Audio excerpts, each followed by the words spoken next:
नाज़रीन अस्सलाम वालेकुम वरहमतुल्लाहि वबरकातुहू। नाज़रीन ग्लोबल न्यूज जालना में आपका स्वागत है। आइए नाज़रीन डालते हैं प्यारे मुल्क भारत की 5 बड़ी अहम खबरों पर नजर। उससे पहले अपील है दोस्तों कि कोई अगर हमारे इस चैनल के साथ जुड़ा नहीं है तो फौरन अभी जुड़ जाएं, हमारे चैनल को सब्सक्राइब कर दें, बेल आइकॉन घंटी के निशान पर क्लिक करने के बाद राइट साइड में सबसे ऊपर में ALL ऑल का ऑप्शन नजर आएगा, उस पर भी क्लिक कर दें। इससे यह होगा कि हमारी ताजा तरीन सच्ची और बेबाक खबरें रोजाना जैसे ही हम अपलोड करते हैं फौरन आपको आपके मोबाइल पर नजर आ जाया करेगी। जी हां, तबलीगी जमात के लोगों को लेकर 5 बड़ी खबरों में पहली बड़ी खबर यह सामने आई है कि तबलीगी जमात के लोगों को घर जाने की इजाजत दे दी गई। क्या है खबर? दिल्ली हुकूमत ने कोरोना वायरस इन्फेक्शन से सेहतमंद होने वाले तबलीगी जमात के लोगों को घर जाने की इजाजत दे दी है। दिल्ली के वजीर सेहत सत्येंद्र जैन ने बुध को यह इत्तला दी। उन्होंने कहा है कि जमात के जो मुतासिरीन ठीक हो चुके हैं और उनकी क्वारंटाइन की मुद्दत भी खत्म हो चुकी है, उन्हें घर जाने दिया जाए। उन्होंने मजीद कहा कि उन जमात वालों में से जिन पर भी मुकदमा या केस दर्ज किया गया है उन पर दिल्ली पुलिस कार्रवाई करे। उन्होंने कहा कि उन लोगों को पुलिस हिरासत में भेजे और बाकी को घर जाने की इजाजत दे दे।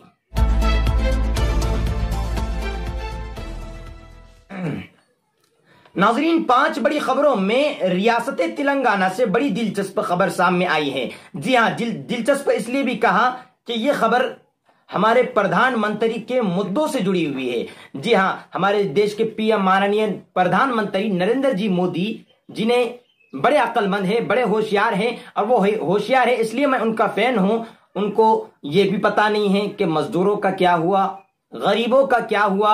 जो लोग को घर पहुंचाना चाहिए वो लोग घर तक पहुंच रहे या नहीं पहुंच रहे, या फिर PM केयर फंड जो तैयार किया गया है उसके अंदर कितने पैसे आ रहे हैं, कितना कहां खर्च किया जा रहा है, उसका कोई अता पता नहीं है। लेकिन मजीद एक बेवड़ों को खुश कर देने वाला एक ऐलान कर दिया कि शराब की दुकानें खोल दी जाए। जिसके बाद क्या हुआ?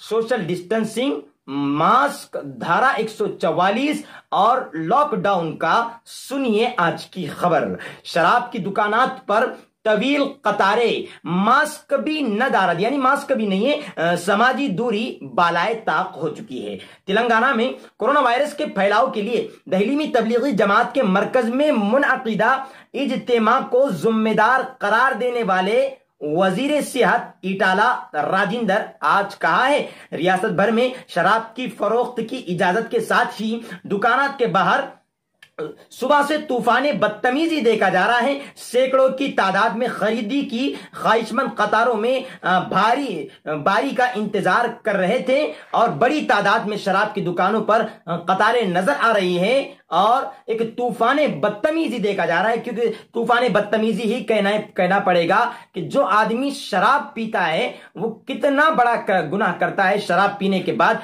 शायद उस बात को अंदाजा नहीं है। एक वीडियो मैं देख रहा था कि जिसके अंदर एक शराबी रोड पर नाले के पास पड़ा हुआ है और कुत्ता उसका गाल चाट रहा है, उसका होठ चाट रहा है और न जाने क्या क्या कर रहा है। और कुत्ते की एक बहुत बड़ी प्यारी सी आदत होती है, वो कहीं भी छोड़ देता है तो आपको बताने की जरूरत नहीं है, तो कुत्ता वो भी कर रहा था और ये ऐन मजे से सो रहा था और ये कह रहा था कि कौन है मेहरबान जो मुझे इस मौसम में पानी पिला रहा है। जी हां, ये शराबी का हाल होता है। तो मेरे मुसलमान भाइयों से अपील करूंगा कि रमजान का मुकद्दस महीना है, शराबी की इस महीने में मगफिरत नहीं होती, इसलिए शराब पीने से अपने आप को भी बचाए, अपने दूसरों को भी बचाए। हुकूमत चाहे शराब की दुकानें खोले या फिर कोई और चीज।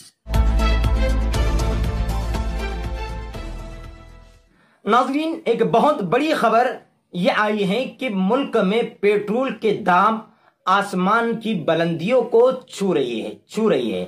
जी हां, आपको बता दें कि एक पेट्रोल डीजल पर टैक्स लगाना, कांग्रेस ने आवाज भी उठाई है, पेट्रोल डीजल पर टैक्स लगाना इक़्तिसादी गद्दारी है। कांग्रेस ने मोदी से 17 लाख करोड़ रुपए का हिसाब मांगा। कांग्रेस ने पेट्रोल और डीजल पर एक्साइज बढ़ाए जाने को लेकर बुध को इल्जाम लगाया है कि पेट्रोलियम मसनूआत पर टैक्स बढ़ाकर आम लोगों की गाड़ी कमाई लूटना इक़्तिसादी गद्दारी है। पार्टी के मरकजी तर्जुमान रणदीप सुरजेवाला ने यह भी कहा है कि पेट्रोल डीजल पर एक्साइज के जरिए गुज़िश्ता 6 साल में वसूल किए गए 17 लाख करोड़ रुपए का क्या हुआ। उससे परवेज आजम नरेंद्र मोदी को इस पर वजीर आजम नरेंद्र मोदी को जवाब देना चाहिए। उन्होंने वीडियो कॉन्फ्रेंस के जरिए सहाफियों को बताया कि 130 करोड़ भारतीय वायरस वबा से जंग लड़ रहे हैं, वो रोजी रोटी की मार झेल रहे हैं, इक़्तिसादी बहरान के शिकार हैं। वही दूसरी तरफ इस बहरान के वक्त में भी मरकज कि अवाम मुखालिफ बीजेपी हुकूमत हम वतनों की खून पसीने की कमाई लूटने में लगी है। नाजरीन, 5 बड़ी खबरों में शराब की दुकानों को लेकर 5 बड़ी खबरों में दारुल उलूम देवबंद से एक खबर सामने आई है कि दारुल उलूम देवबंद ने अपने सालाना इम्तिहान मनसूख कर दिए। दारुल उलूम देवबंद ने वायरस के पेश नजर लागू लॉकडाउन की वजह से सालाना इम्तिहान मनसूख कर दिए हैं। दारुल उलूम देवबंद के मोहतमी मौलाना मुफ्ती अबुल कासिम नौमानी ने बुध को बताया कि तालिब इल्मों को उनकी नीम सालाना इम्तिहान की बुनियाद पर अगली क्लास में भेजा जाएगा। एशिया के सबसे बड़े मदरसे ने मई के आखिरी हफ्ते में होने वाले दाखिला इम्तिहान को भी मनसूख कर दिया है। पीटीआई को यह तफसीलात दारुल उलूम देवबंद ने वहां के जराए ने दी है।